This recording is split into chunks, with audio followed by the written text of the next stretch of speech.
Kahit may mga nakarelasyon na noon, ang aktor na si Dennis Trillo pa rin ang first love ng aktres na si Jeneline Mercado.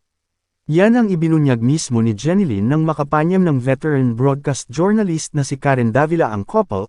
Sinabi pa nga ng aktres na dati pa niyang pinapangarap na makasama habang buhay ang aktor. Si Dennis kasi yung first love ko.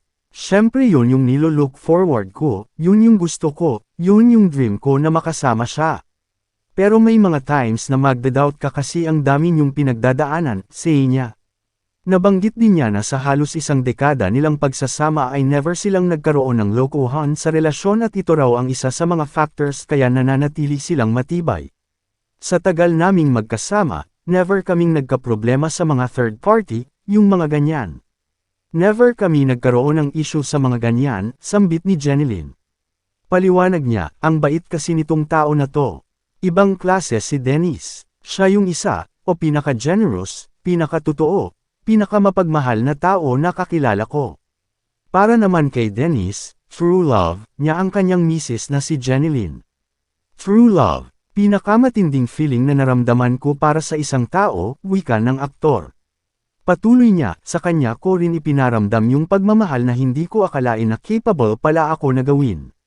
At dahil daw dyan ay malaki daw ang pinagbago ng aktor bilang tao at mister.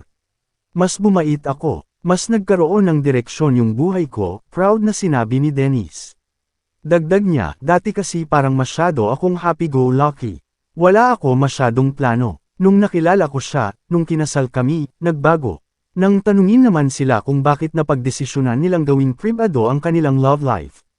Sagot ng mag-asawa, umiiwas kasi silang masangkot sa mga kontrobersya. Habang tumatanda gusto mo laging peaceful na lang. Ayaw mo na ng controversies, tugon ni Dennis. Ani pa niya, saka hindi naman lahat ng masasayang bagay kailangan namin i-share. Pwede naman yung tahimik lang, nag-e-enjoy lang kami.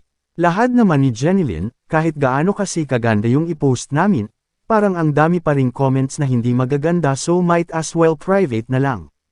Kung matatandaan, bago maging sila ni Dennis ay naging jowa muna ng aktres ang mga aktor na sina Mark Harris, Patrick Garcia at Luis Manzano.